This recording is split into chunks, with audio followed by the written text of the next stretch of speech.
Hey everybody, welcome to the OSG Garage. Today we're going to do something a little bit maybe different. We're going to recycle some stuff we had in our yard from when we bought the house into something useful. And we get to use a new chop saw.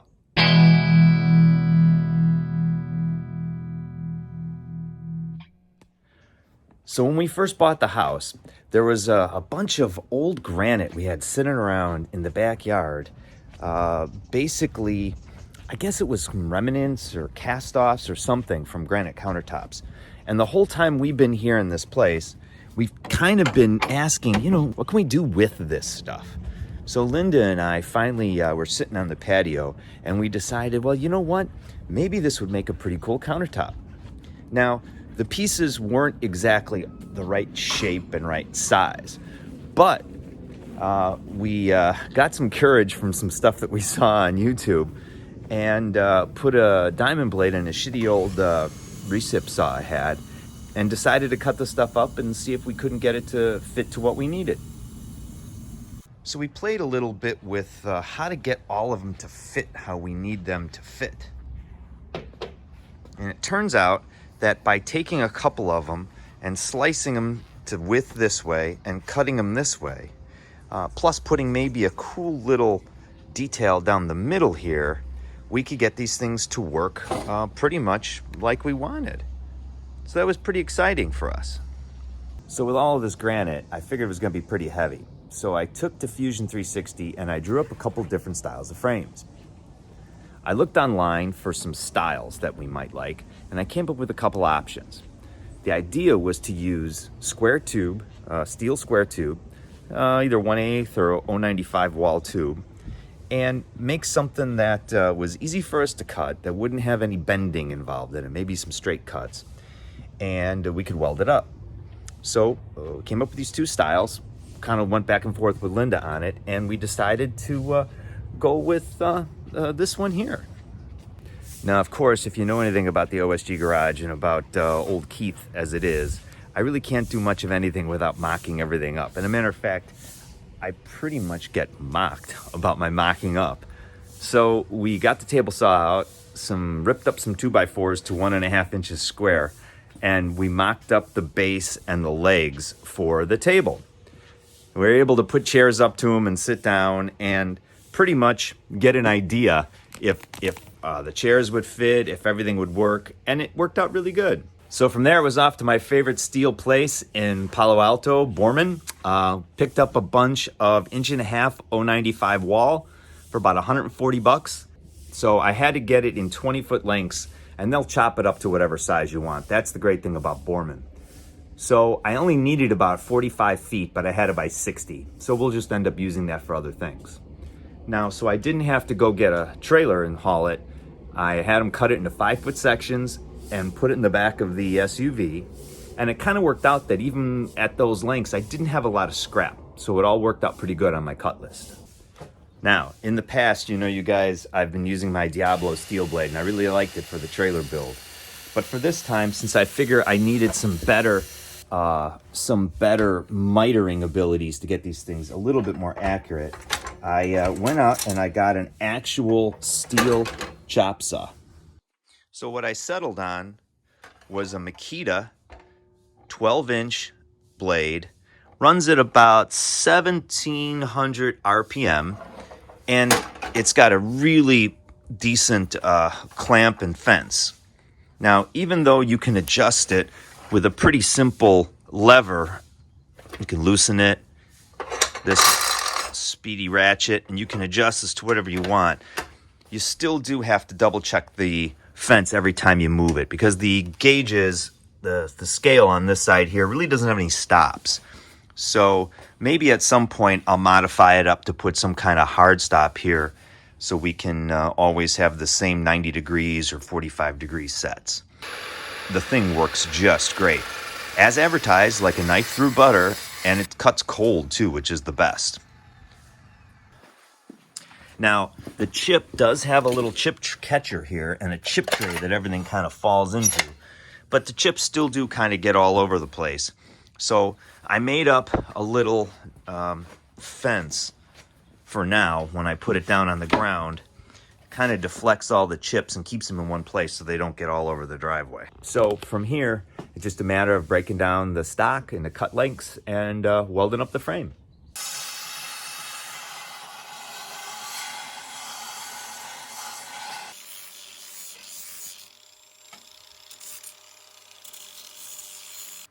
All right, so we've got the pieces here all prepped. Everything's ready to go. And I'm going to use the fixture stops, these little stops, on the Certi weld table to set up a 90 degree. And we'll use these clamps here. We'll get the corners fit real nice. We'll put a tack here and a tack here, a couple tacks in there, maybe weld the back side of this. And then we'll take this, turn it, and kind of rotate it 90 degrees, and then put the other piece on, and then the end cap when we come back. So since everything is going to be clamped to this table, it should be pretty flat, or as flat as this table is anyway. All right, let's clamp it up.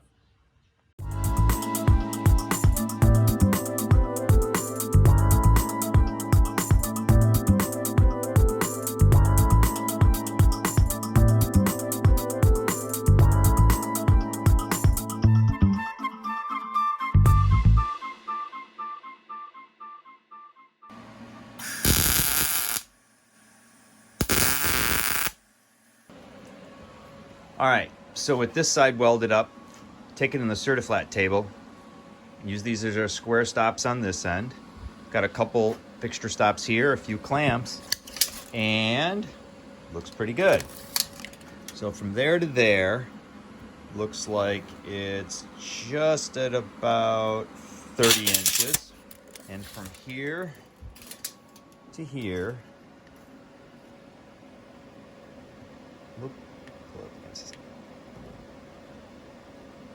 I'd say that's less than a 16th out of parallel. So that's pretty damn square. And the great thing about it is, I know everything here is flat. That piece, all of this is nice and flat. Nice. All right, so we got this thing flipped around. So we're gonna weld the ends here. So I'm using the fixture here and here to make this a 90 degree bend. And then what we're gonna do is measure this across here, and we, like I showed you before, it was just right on about 30 inches.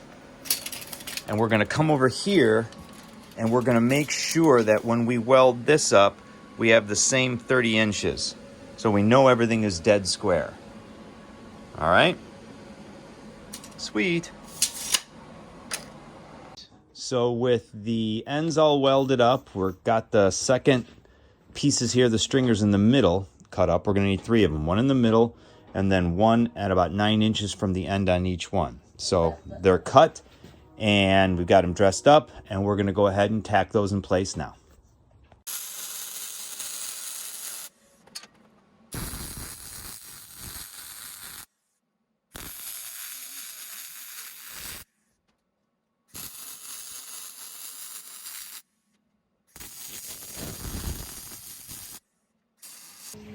So with the top of the table done, now we can start working on the legs. So using my little sheet that I put together here, I went through with the Makita saw and I chopped up a bunch of the square tube that we needed to put it together. And on the table here, using the stops, I basically mocked up this height I needed from here to here. And this is just the other leg piece, but this gives me the space I needed. It's 26 inches from here to here. And the first piece I cut was this one, this long piece. Now these angles here are a little hard to get because they're past 45. They're 3.5 degrees past 45. So it makes it a little hard to do it on the chop saw. But I went all the way past and put a little shim in the jaw. I'll show you how I did that. So in order to get that cut, you cock it all the way to 45 degrees and put a little shim in the back side of the jaw, and it gives you that extra couple degrees you need in order to make that cut. So using some layout blue, I scribed my lines where everything needed to be. So we put the first piece on the mark here, flush here on the edge, and that one's done.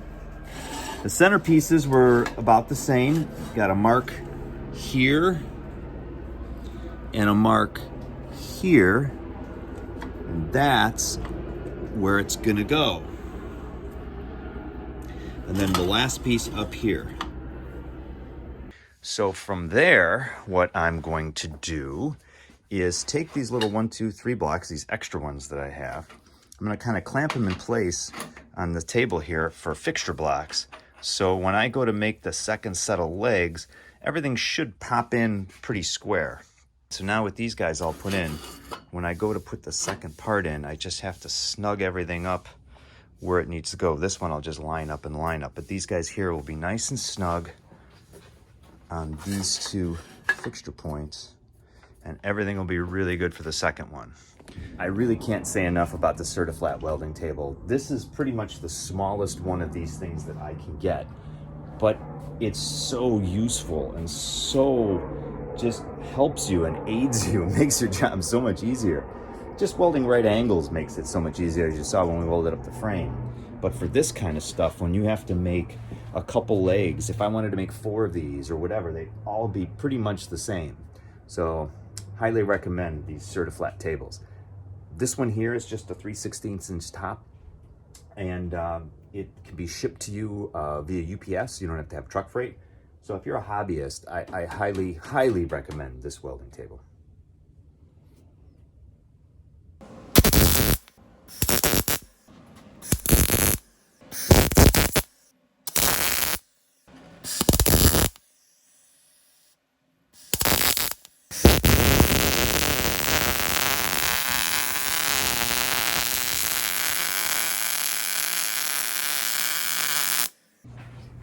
All right, everybody.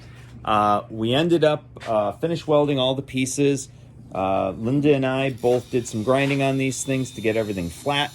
They look really nice. Same thing here with the cross leg pieces here. Everything is all done up real nice, all nice and smooth. Now, originally I was going to go ahead and weld all these things together, but Linda explained to me that it's gonna be a pretty heavy table, so we're gonna make it so these things bolt on and bolt off. So I'm kind of noodling a little bit on how to do that. So I think the way I'm gonna do this is to make up some brackets. This one's a little small, but weld up a bracket on this side and a bracket on this side, and do that on each of the 4 areas where this comes down.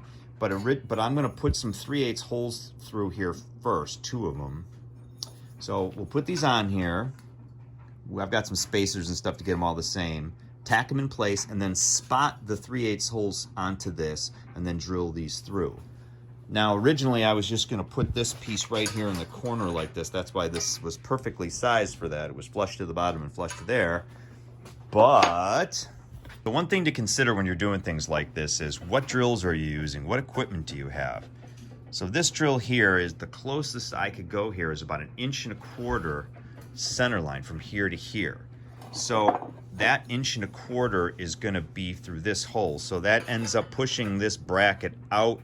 That ends up pushing this bracket out a little bit. I like to put it here, but if I have this hole here, I'll never be able to drill into this piece because of my drill here. It's bumping up against it.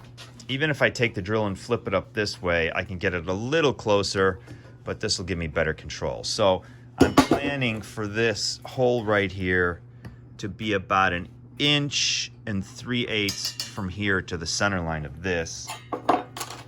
Then when I have my 3/8 hole here, it puts the spacing of this right about there.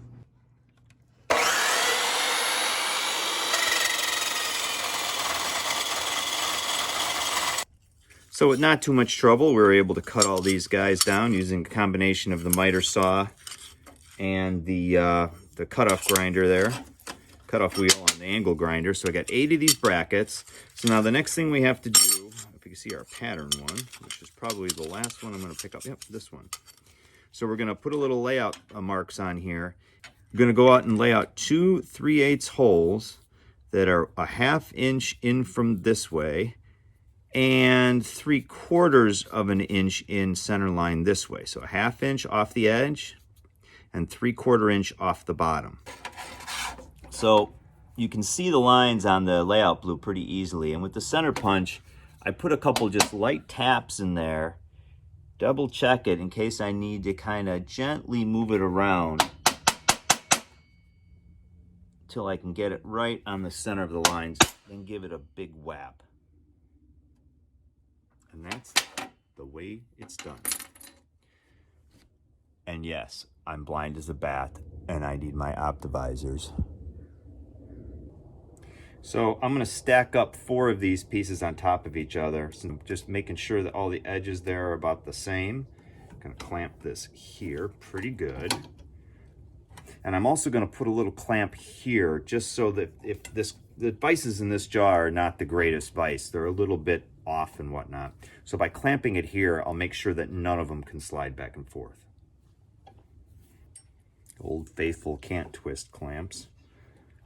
So I want to make sure that's not rubbing anywhere here, and it's not. Nice and good there. This is lined up. So we're doing 3/8 holes on that thing. So we're going to probably go only a 64th over. I'm not going to dig a big 30-second clearance on that. So we're just going to go 64th over 3/8. I think I can probably go through that with the 3/8 drill. I'm going to try that first. The problem with that sometimes is the hole wanders and walks on you. So if you go through a smaller drill first, you get a straighter hole, and then pick it back up with the 3/8 on the second time. Where's my chip brush? Oh, here it is.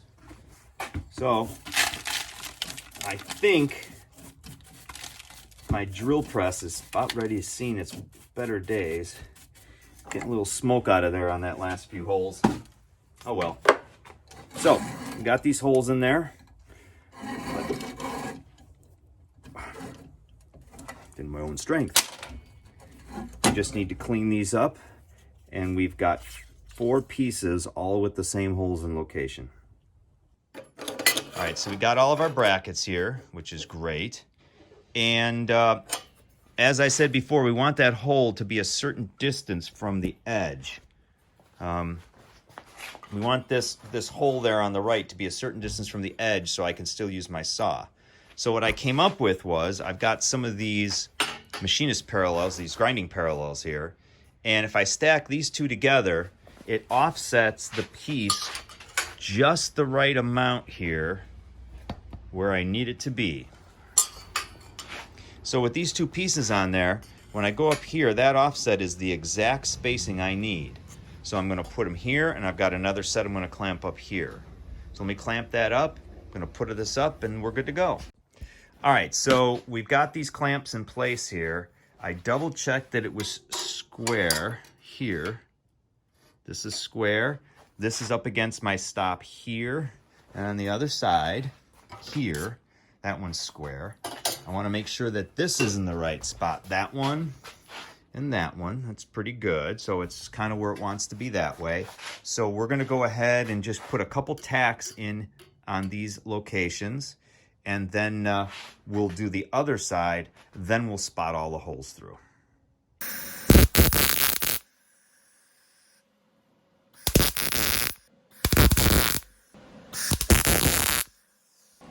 All right, so we got these pieces in place here, finished welding them up real nice. We checked them after we tacked them, and we did have to move this one down. It was rubbing on the underside here, and I didn't want that. Since I used this edge to put all the holes up, I wanted all the holes to be straight through. So now we're going to do the same thing on the other side here now, and then we'll go ahead and spot the holes and drill it. So I spotted all the holes, hit them with a center punch, and we started picking them up with a small drill size. Once the 3/16 hole was in there, we'd go back and follow up with the 64th over 3/8. Now here on this side, I'm having to use an angle drill because the dimensions of the frame aren't allowing me to use a regular drill bit. Now when I was picking up these holes, I had a small problem with one of them where the 3/16 hole, for whatever reason, I skitzed out and didn't hit the right hole.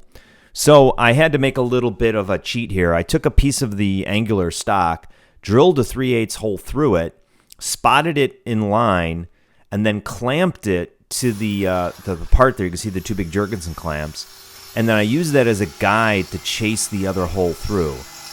It ended up working out pretty good. I didn't have to rechase any of these holes when we were done. So it worked out real well.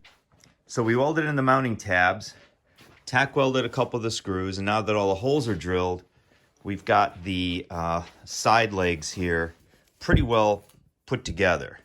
So the next thing we're going to start working on is the side supports for these legs. In the original plan, I was going to have a brace going straight across like this, in addition to a couple of these side supports like this. But after working on it and playing with it and noodling around with it, I think that just these two side supports are going to give it more than enough stiffness than what we need. So the first thing I did was get everything all kind of squared up, put plates in place, and figured out the length of these guys. Now I used a few tricks using some scrap pieces to figure everything out and figure out the angles. And some other things we're going to do here too is I put a bolt through the end here, and we're going to weld this cap on the end. So by taking the bolts off this way, I can lift this whole assembly up, then take these legs off. The other thing we're going to do is have a plate down here as well too, under these two pieces, that'll bolt to the underside of this. So we basically right now have the two little receiver places for the nuts bolted in place. Then we're going to have a piece on top of this piece over there, and this piece here will go in from here to there. Now that plate will be all the way under there. It'll be long enough so it won't matter. It'll go all the way out. So we just drill straight through here with a 3/8 clearance hole. Once we get everything tacked in place, tack weld the nut on the underside, and we're good to go. All right. So I've got to drill the hole in this one and drill the hole in this plate. So we're going to do that, come back, and then we're going to tack weld all the bits and pieces in place. So we got this piece on, got my holes all drilled here. So we've got a piece here, we've got the piece over there. Now, one thing that we also did here is using these straps, we made sure that everything is square here. So this piece is square to here, this piece is square to here, and these things are pretty, they were loosened up, and I tightened them back up a couple times to make sure that everything is pretty much aligned. Now, you don't have to get carried away. These pieces don't have to be dead nuts, but you want them within about a 1/16 or 1/8 of an inch from the top to the bottom. So now we're going to use this setup, and we'll put the other pieces together to figure out the cross pieces. So everybody, we got it. We finished welding up the pieces up here that Linda tacked up. Made some screws and bolts in here, got those holes drilled. All of that end caps are on there. That bolts up from the outside here. I think what I might do is put a button head, like an Allen cap screw on there. That hex head doesn't look really pretty. Got a few of the welds cleaned up a little bit better. But that's pretty much the table. And it is beefy. If you were looking to build a table for welding or mechanics doing like an assembly table, this thing would be pretty sturdy. And it's only going to be in our garden. Ha. So I think that's going to do it for the OSG Garage today. Remember, hit like, hit subscribe. If you want to look us up on Instagram, it's OSG_garage, and on Facebook at OSG Garage. Till next time, we'll go to part 2, where we'll do the finishing, the sanding, the priming, and everything on the table, and we'll finish the granite top as well. All right? Talk to you guys later.